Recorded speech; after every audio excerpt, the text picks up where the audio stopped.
If you think you've seen it all, you may have to reconsider, as this crazy story is about to take us to the most unbelievable places. We open on a young boy calling for his mama due to a thunderstorm. He delicately broaches the topic of sleeping in her bed. You're almost 6, Billy.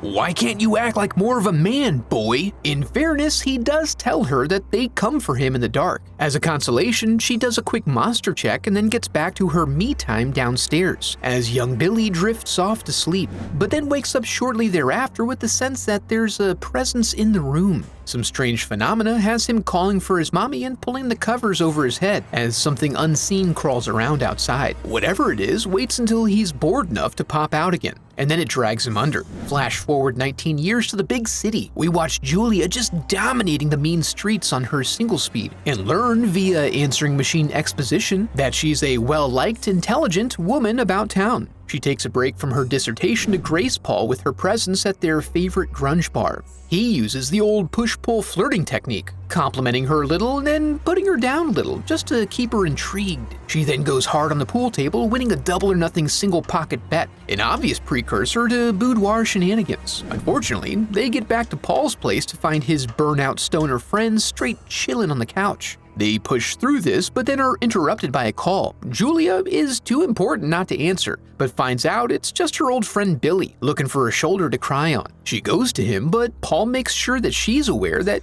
he can only wait so long. She arrives at the diner, barely recognizing her haggard, greasy pal. He's come to her because as kids, they both suffered night terrors. He claims these events marked him, and that the entities responsible are back now to take him, since he's all grown up and juicy as hell. He warns her that babies just no, so if she notices disturbed children or flickering lights, she should keep moving. There may be others who are afflicted, but his research has hit a dead end, and he's at the end of his rope mentally, so he takes extreme action to drive out the fear. She turns in for the night at Paul's place, but is awoken that evening by a phone call. On the other end of the line is just some gobbledygook, so she wanders off to see if Paul's in the shower. Turns out it's just a ghost shower that's possibly related to general plumbing issues. Then the lights begin to flicker, and behind the mirror, a gateway to an oily hellscape. The revelation causes her tremendous distress that escalates into a violent attack, which she cannot remember afterward. At Billy's funeral, she meets his old college roomies, Sam and Terry, who have absolutely nothing to offer at this time.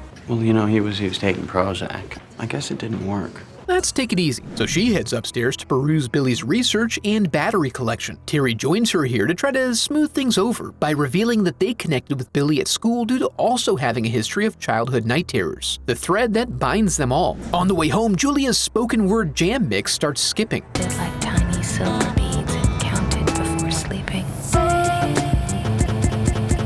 Then, from the darkness, some sort of slinky dog beast hops out at her, forcing her off the road. When the electricals then crap out completely, she gives her a once-over and starts yanking on some wires, the light from which seems to spook a critter nearby. The sound of this drives her back into the car, where a vision of Billy startles her right into the path of a passing box truck. This must have run off the creatures, because her ute then fires right back up, and soon she's jamming out to some classic early 2000s butt rock.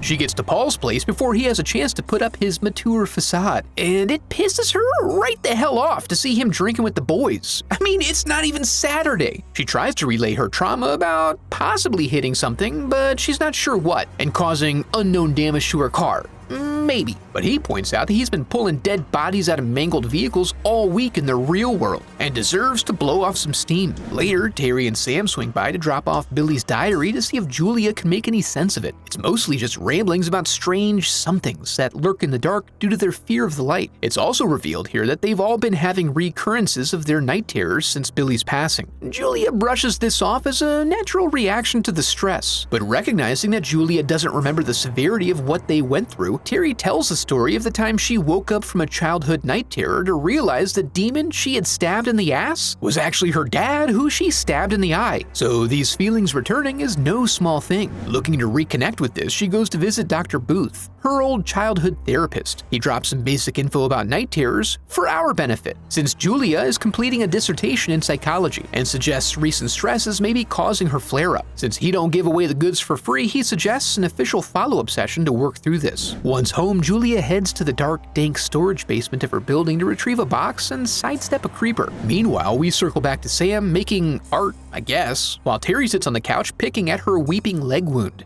After Sam leaves to go get some fresh air, she's barely able to get back to diddling her leg before she hears a rustling noise. Thinking she caught a fat rat, she checks the duct only to see that it got away with a free snack. Then, for some reason, she sits in there flicking her lighter until she gets it to fire up, just in time to startle away some sort of something. We then learn Julia was pulling some old tapes of her sleep studies, which really hits her in her feelings bone. As she watches her young self scream in terror, she decides instead to get back to her dissertation defense, but is soon lured away again by the softer sciences. She pores over the information, working to unravel the mysteries contained inside her own brain, right up until bedtime. This, we learn, also happens to be the perfect time to hit the pool, so Terry gets herself rinsed off and leaks into the shower before hitting her laps in solitude, right up until the lights go out. Recognizing she's not alone, she swims out of the pool and ducks into the locker room, where she stands around until a creature much larger than the one from the air vent comes for her. Julia then wakes up suddenly, remembering she has to finish her defense. Unfortunately, it's morning, so she flips the switch to go mode and starts serving up knowledge to these intellectual fat cats in their ivory tower. It's all going really well until she forgets some of her talking points and completely falls apart. At home, Paul leaves a message insisting that he wants to know how things went. I'm gonna harass you until you call me back.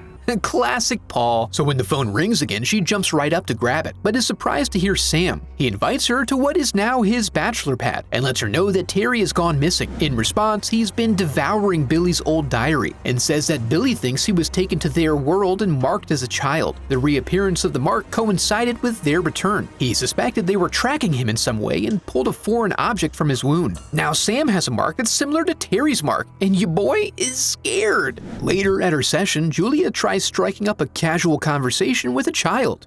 Where's your mom? Heaven.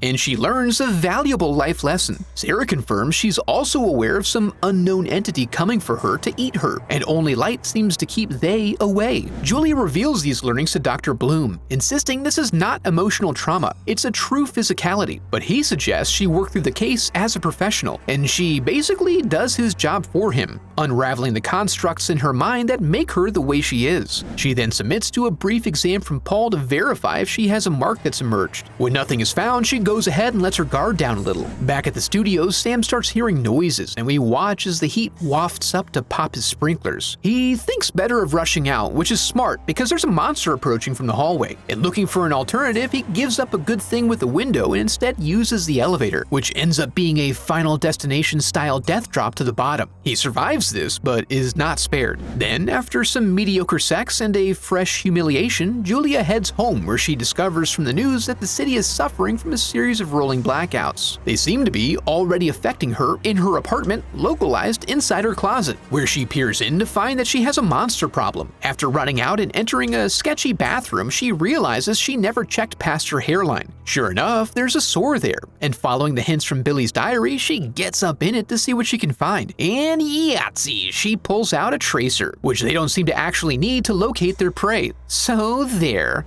She runs immediately to Paul, to whom she describes the events and the foreign object she found, which she didn't keep as evidence. And as she rambles, he makes a quick assessment of her mental state before slipping her one of his patented relaxation roofies. Rather than trusting him with her unconscious body, she instead heads for the comforting embrace of the subway, the heartbeat of the city, so vital and full of life. Except at closing time, so she hops on a passing train, which then stops about 50 feet away. She gets out and tries to follow the lights, but gets tackled by some monsters. Luckily, the train comes back online, scaring them off. Unluckily, it then slowly rolls away from her, casting her back into darkness. She proceeds now through the tunnels, following whatever light sources she can find for temporary reprieve until she is eventually attacked again. This time a train passes, but it doesn't scare the creatures off. She manages to escape on her own, and confused by the rules of the movie, she makes a final attempt to get to street level. Unfortunately, she's dragged down and surrounded by an unreasonable quantity of monsters. She manages to find a sizable shard of glass and begins slashing at anything that moves, which ends up being a cadre of subway workers on their break, one of whom takes his chance to tee off on her face like a true American hero. Julia wakes up screaming to find Paul and Dr. Booth both there, trying to calm her and get her back into bed for some much-needed rest. As she goes to stare at them from the window, we find that she's locked up in a mental ward. Then her window breaks and Dr. Booth returns with an orderly to find that she's apparently escaped a locked room, leaving no trace behind. But we see that she's actually trapped behind an invisible wall inside the dark realm, where she has apparently become food to fuel their lithe and oily bodies. If you think you can handle more, be sure to check out this video next. Now that we're here, I want to congratulate you for making it to the end of the video and affirm that you are a very special person because of it. And if you enjoyed the video, I would love for you to become a part of the channel by subscribing. Thanks for watching.